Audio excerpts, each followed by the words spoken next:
Well, hi, good morning. Thanks so much for joining me here in my shop. It's the first day of October. No, don't tell me that. Yes, yes, it is. So I have two things I want to do with this radio today. One is look into the problem with the tuning control and try to determine what I can do about fixing that. That's very important. And secondly, oh no, I'm going to redo part of the alignment process. And the reason for that is when I was attempting the 19 kilohertz part of the alignment process, I was depending on this meter over here. Well, a little bird flew in my ear this morning and said, AC, not DC. Yes, okay, so I had this meter set on DC. Well, apparently I should have had it set on AC to try to measure the actual 19 kilohertz signal at this test point.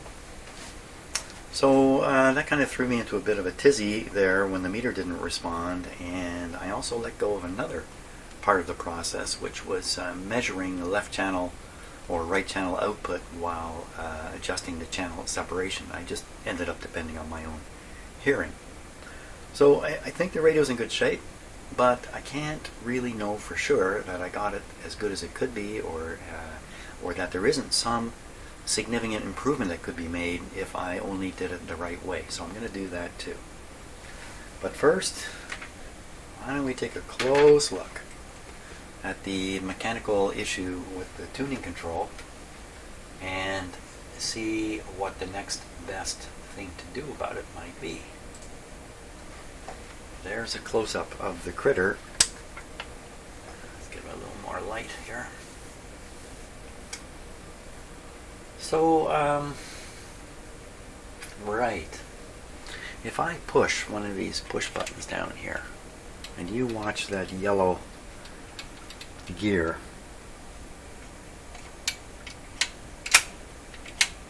there's a tiny amount of movement in it.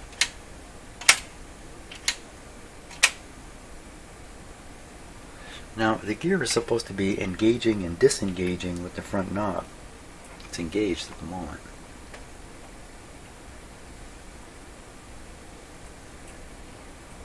It's engaged. Yeah, but nothing's tuning. Nothing is tuning.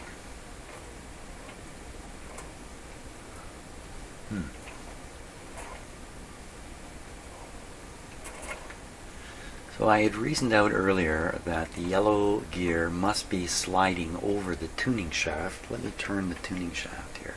There's the tuning shaft. And you can see where it goes right into the actual tuner box. Not the, this is the, let's call it the pointer box, or the push button box. We'll call this the push button box. So you can see the shaft is turning right underneath this. This is not moving at all. Now, is it still on the knob? Yes. I'm going to push one of those buttons in.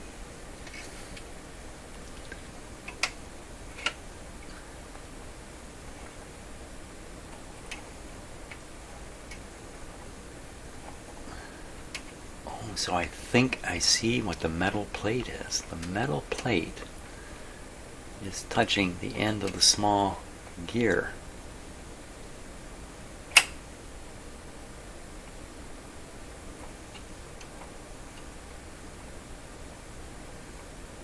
The metal plate should be kind of squeezing the gears together. And I think the yellow piece is just not coming back all the way. Let me add a little extra oomph on it.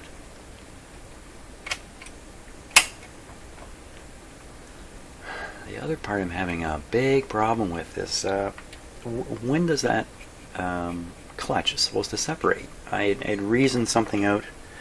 Afraid my deductive reasoning's a little weak at times there, which is not really the case. Last time I looked at this, I wish I could get the camera just a wee bit better. I'll just hold it here.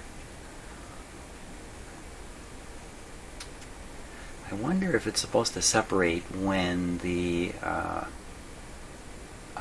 when you're putting the tuning buttons into memory mode, so to speak, when you pull a button out in order to have it memorize a location. I think one of the first things I can do here without really much thought, I kind of like that too, is re-lubricate this. This guy here, he's got dried up lubrication all over the place. I wonder if just re-lubricating this part is going to cause something to start working properly. We got to come in through the back here too. I can push a button here. You can see lots of bad looking, so you can't even call it lubrication. I would call that glubrication in there. It's like a little solvent first. What's that up in the top right?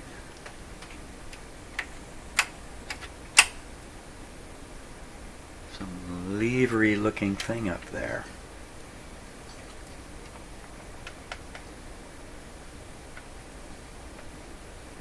So I'm tuning the radio, that's what's happening now. It's just part of the mechanism, the complicated mechanism in a sense, which guides the pointer. The trick on this pointer is that the pointer maintains its distance from the front of the radio.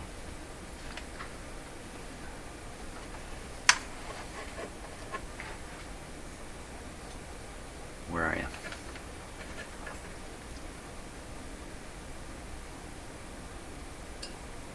Like the pointer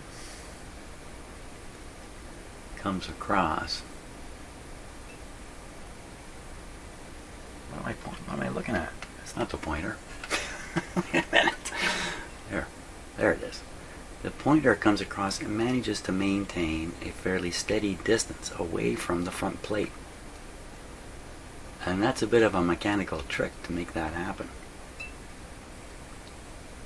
Well, the way they're doing it is with this arrangement here.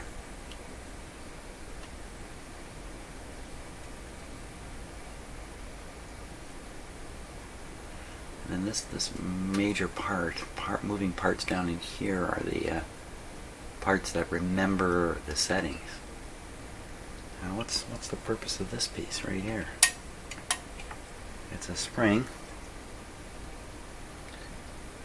It's keeping something from being loose and floppy, maybe. Flipped up there. There you can see skid marks all on it with a dry lubricant.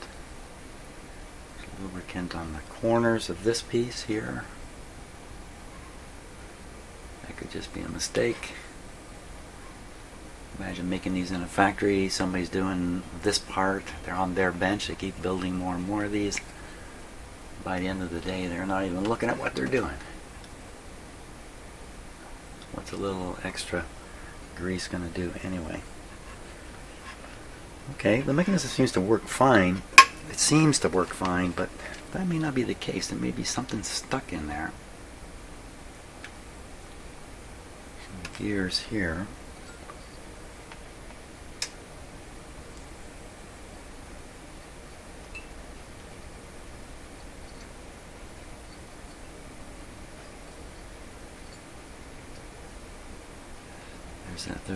There's a spring up in there. It is. There's a spring there.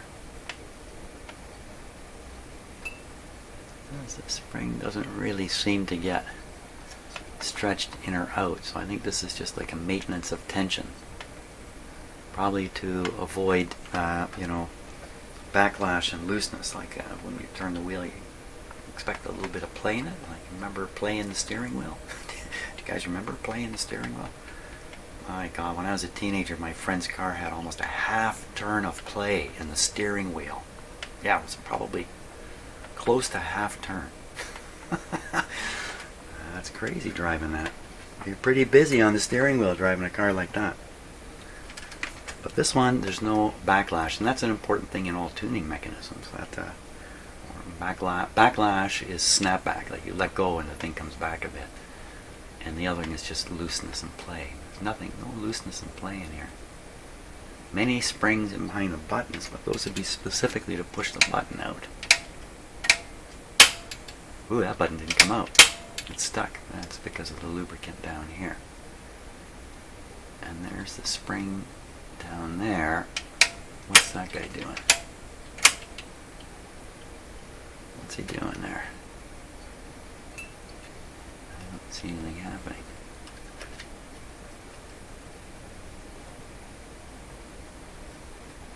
Well, it could be another one of these springs. It's just making sure things are not loose and floppy. I don't see any movement on it. Push a button again.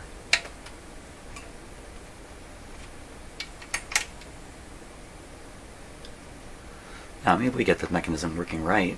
There's no reason why we can't actually set it up, really. It's so easy to do. You're supposed to be able to pull these buttons out in order to enable the tuning.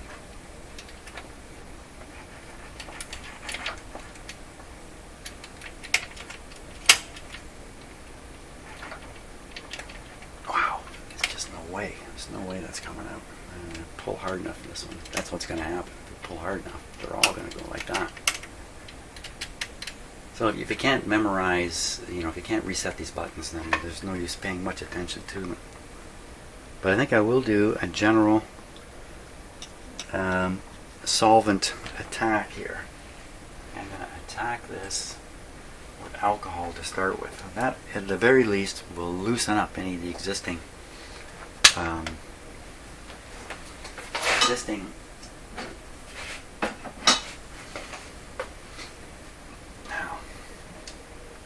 What if we use a color? TV, tuner, cleaner, and lubricant. What is it?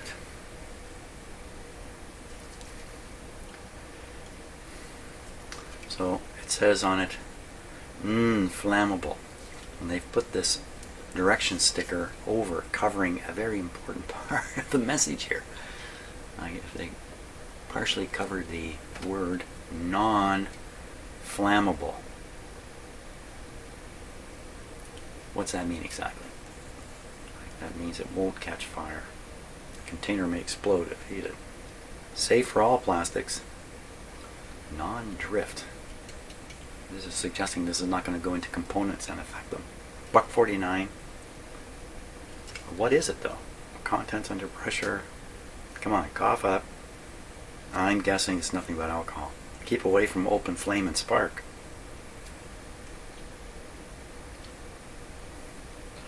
Safe for all plastic parts or components used in tuners. Easy to apply with plastic extender. Fast drying, leaving tuner contacts with a fine lubricating film. So this is just a version of WD-40. I guess it's just a different formula of some kind of lubricant and probably alcohol. I really want to use alcohol. I want to see the word alcohol on here. But I don't. Maybe it's under this sticker. Magnasonic Canada.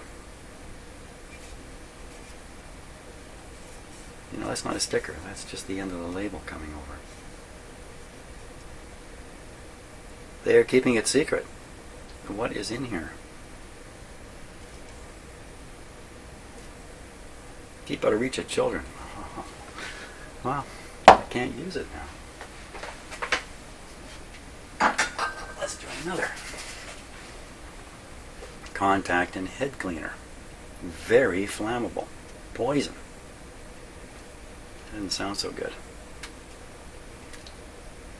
First aid treatment. If swallowed, call a poison control center doctor immediately. Do not induce vomiting if in the eyes and skin. Wash with water. Clothes. Remove clothes. Get breathed in.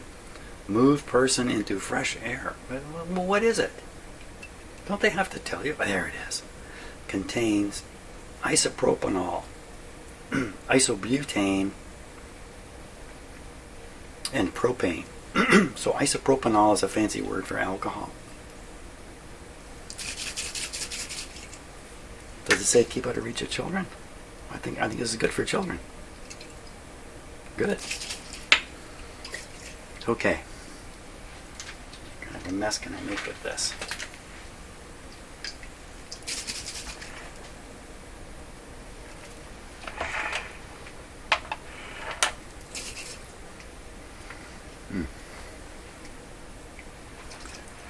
Spray this in here. I need a red spray tube.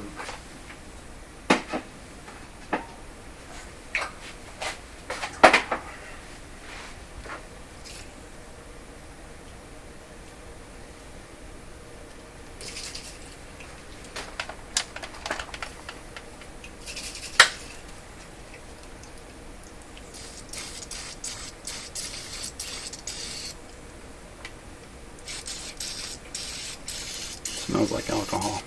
Oh, it's dripping out of here. It's all dripping in here. The great thing about alcohol is, oh, this is a useless thing.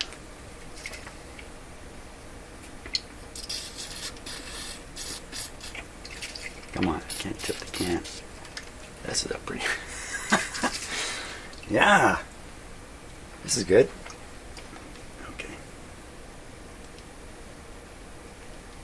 So I had some just regular alcohol, you know, you just get a swab and do that. But I thought I'd like to try these. These are old. These are probably 30 years old, 20 years old. Ah. Man, I used alcohol in my hand more than anything. So what have we got? Well, let's see what else I've got here. Okay.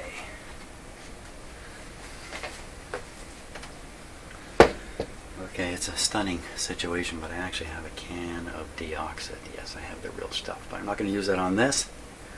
I say the real stuff, it's just more stuff. It's just got a great reputation.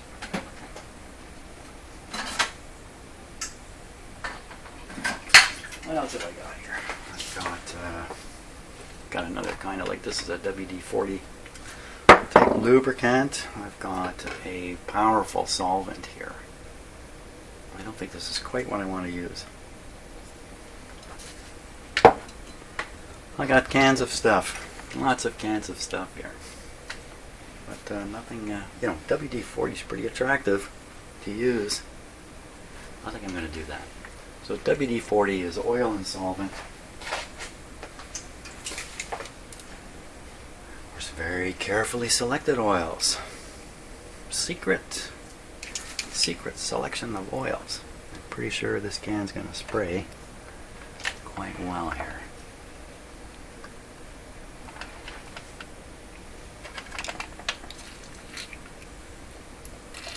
So the main idea is loosen up anything that's not loose. WD-40 doesn't evaporate away entirely, right? The volatile component disappears, but some oil is left behind. What do I think is going to happen? Well, fuming in here now.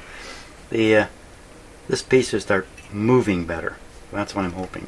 The yellow piece will just kind of wake up from its sleep. We need something right in here. So I think these were originally greased.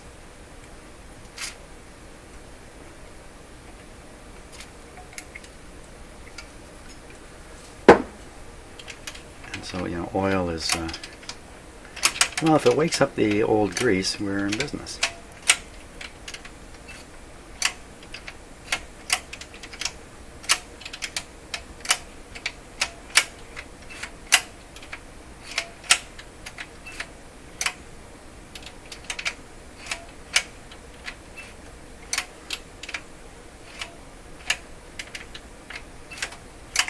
Okay, let's look at the actual little finger part that yanks on the yellow gear.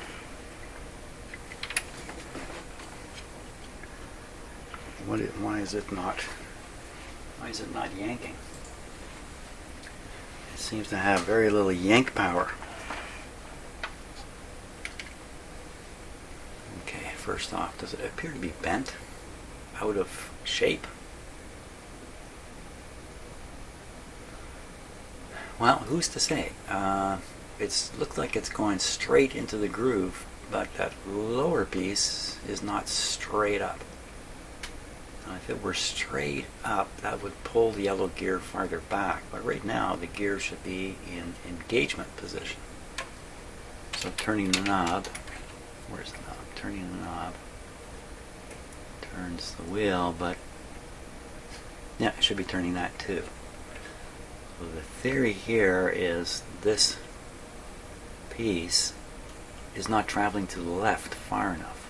Something is restricting it. Yeah, I didn't really get that gooped up with too much lubrication, did I?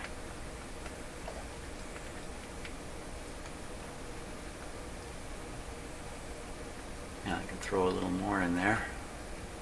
So the bar itself, well, it's this entire piece. Yeah, let me lubricate that area there.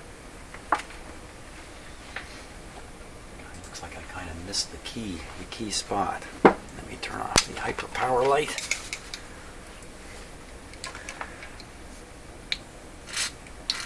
Oh no, I doused this already.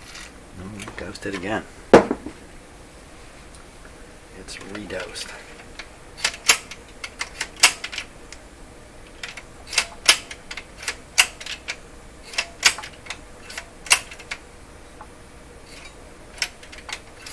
Trying not to, make it fly at supersonic speed here. Okay, anything happen to that yellow gear now? Anything different about it?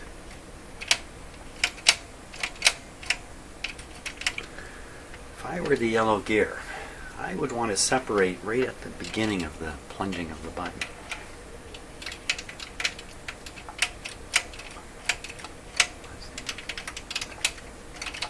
This one goes all, so it's hitting the tuning mechanism there. So somewhere between here and here, you would want that gear to separate. Okay, so look in the back. I will push that same button.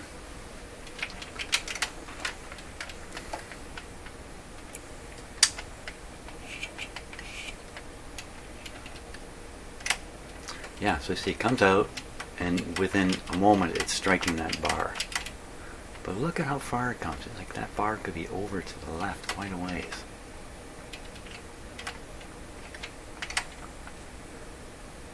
And that would be failing to let this gear come all the way and engage properly.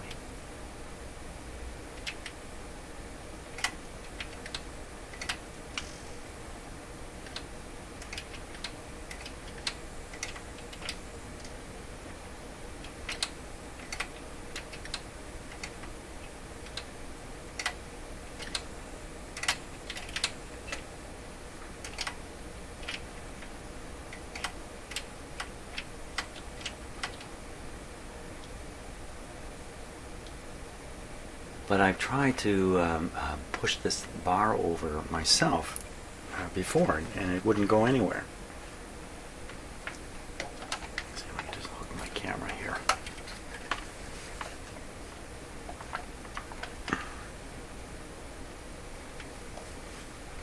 That's not too bad.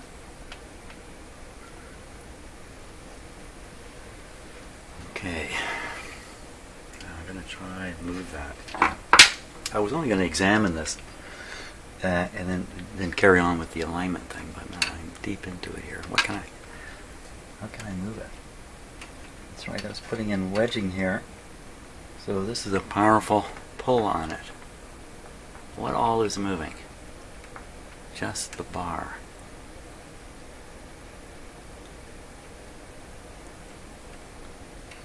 So I'm going to pull it over. It's really hardly moving at all. What's stopping it? If it's got room to go, why not go? What could have happened to it?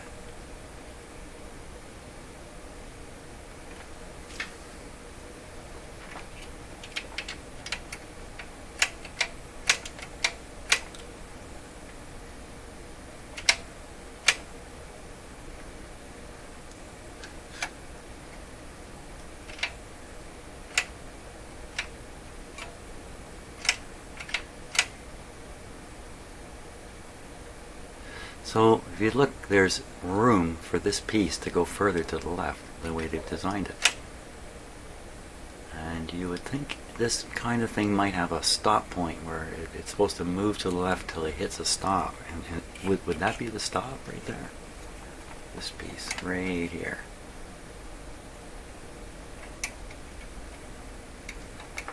Wow, it's very solid. Or is it the yellow gear itself? So you see how the bar is bending when I apply pressure from the far end? That's telling me that gear just does not want to travel any further. Why not? Why are you so happy with that position? You want to stay in it. I've got the camera turned around here. It's confusing to me. I'm sure it's confusing to you too. Like these camera shots in different angles. Try to be consistent here. So, where would the room be for the yellow gear to move? I don't see any room. Yellow gear appears to be where it's going to be. So if I misinterpreted entirely how this is supposed to work. Now that metal piece in the middle there, the metal, this is a form of spring in fact, it's supposed to push the small gear. That is not supposed to move. Alright?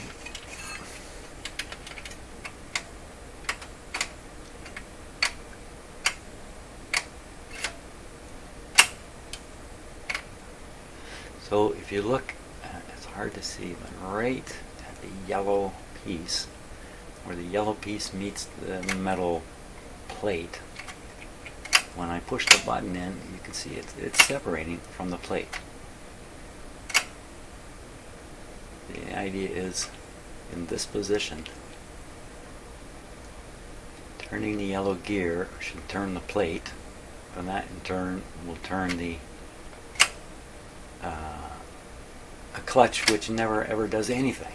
What kind of a dumb arrangement is this? This can't be the way it works. This can't be the way it works. There's never a time where the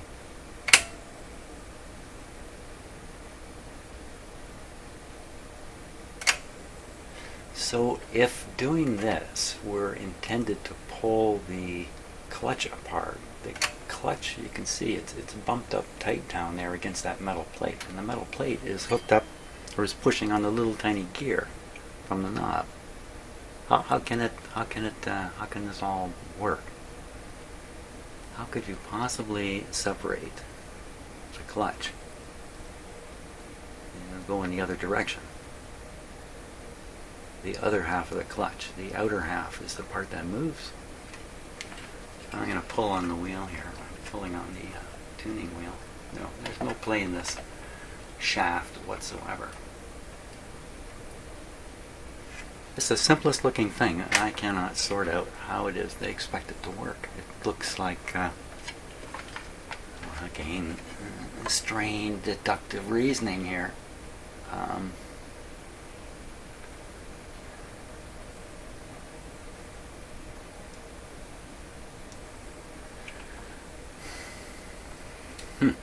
Okay, you know what? That's enough of that. That's enough of that for now. I'm going to revert now to the alignment issue, and we'll take care of that. Supposedly, we'll take care of that. Half an hour I've done already. Oh my gosh.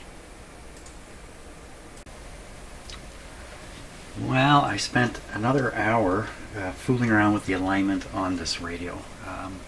The first thing I did started suggesting to me that the IF is still not tuned properly to 10.7. Even though I had the radio working quite well, I'm left with the impression that somehow I've tuned it kind of off to the side and getting it to successfully work, but not work with peak performance. The more I investigated it, the worse the situation got in here. I have an hour or more of me basically spiraling downwards with just trying to prove the IF is what it's supposed to be.